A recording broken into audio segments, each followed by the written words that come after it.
مساء الخير.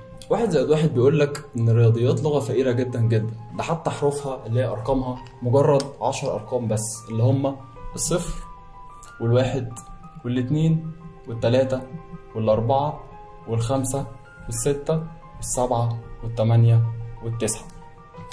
علشان تعرف تجمع الأرقام أو تطرحها لازم تكون فاهم إن إحنا عندنا خط أعداد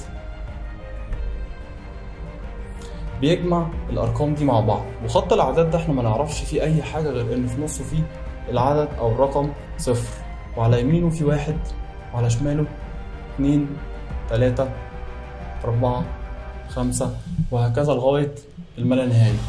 وعلى الشمال هنا فيه برضو 1 2 3 4 5 وهكذا لغايه برضو الملا نهايه. بس لو انت جيت مثلا اتسألت عن ان التلاتة دي هي التلاتة اللي على يمين الصفر ولا على شمال الصفر، مش هتعرف تجاوب، بسبب ان احنا لازم نعلم الاعداد اللي على اليمين ونعلم الاعداد اللي على الشمال.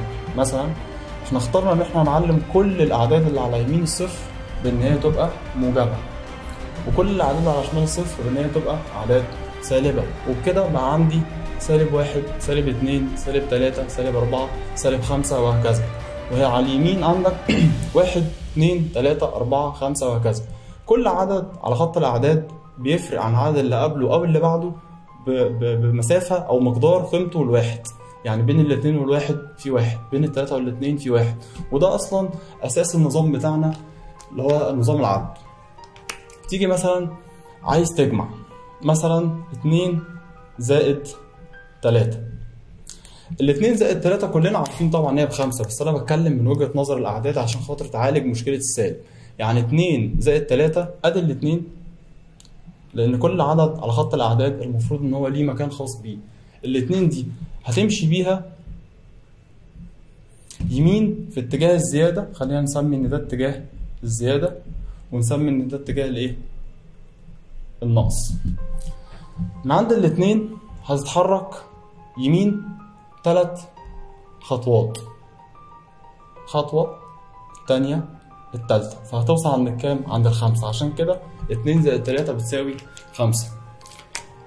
بنفس القصة تقدر تجمع أي حاجة. خلينا بس نشوف إيه مثال تاني كده. 3 ناقص 4 بتساوي كام؟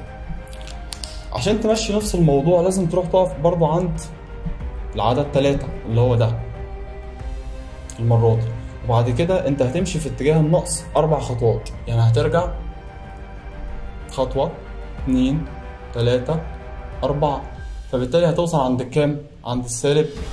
لو انت عندك مثلا -2 ناقص 4 بتساوي، هتقف برضه عند العدد اللي قيمته -2 اللي هو ده.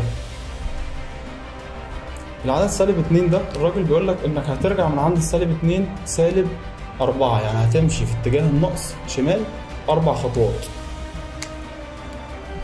1 2 3 والعدد اللي بعد -5 اكيد العدد -6، عشان كده النتيجة هتلاقيها -6. لو انت عندك مثلا -4 زائد 6 بتساوي، هتقف عند -4 اللي هو ده مكانه اللي هو ده، بعد كده تتحرك في اتجاه الزيادة 6 خطوات يمين في اتجاه الزيادة، فهتقف عند -4 دي 1 2 3 4 5 6، فبالتالي هتلاقي النتيجة بتاعتك 2. وبكده أي حد عنده مشكلة في الموجب أو السالب الموضوع أعتقد إن هو هيبقى بسيط، هيبقى بسيط لأبعد حد.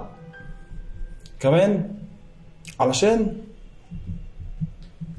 تكون بتعرف الناتج هيكون موجب ولا سالب، الفيصل دايما بالنسبة لك هو العدد 0. يعني مثلا لو انت عندك 10 ناقص 15 بتساوي كام؟ ال10 دي بما ان هي موجب فاكيد هي على يمين الصفر، لو عايز توصل لها هتتحرك 10 خطوات عشان توصل عند ال10، فبالتالي وانت عند ال10 عشان ترجع 15 خطوة، لو انت عند ال10 رجعت 10 خطوات بالعدد هتوصل عند الصفر، فكده هيتبقى لك من ال15 خطوة اللي انت محتاج ترجعهم وانت عند ال10 5 خطوات، فالخمس خطوات دول من بعد الصفر هيبقى عبارة عن 1 2 3 4 5، فالنتيجة هتبقى -5 وهكذا. أتمنى أكون فدتك.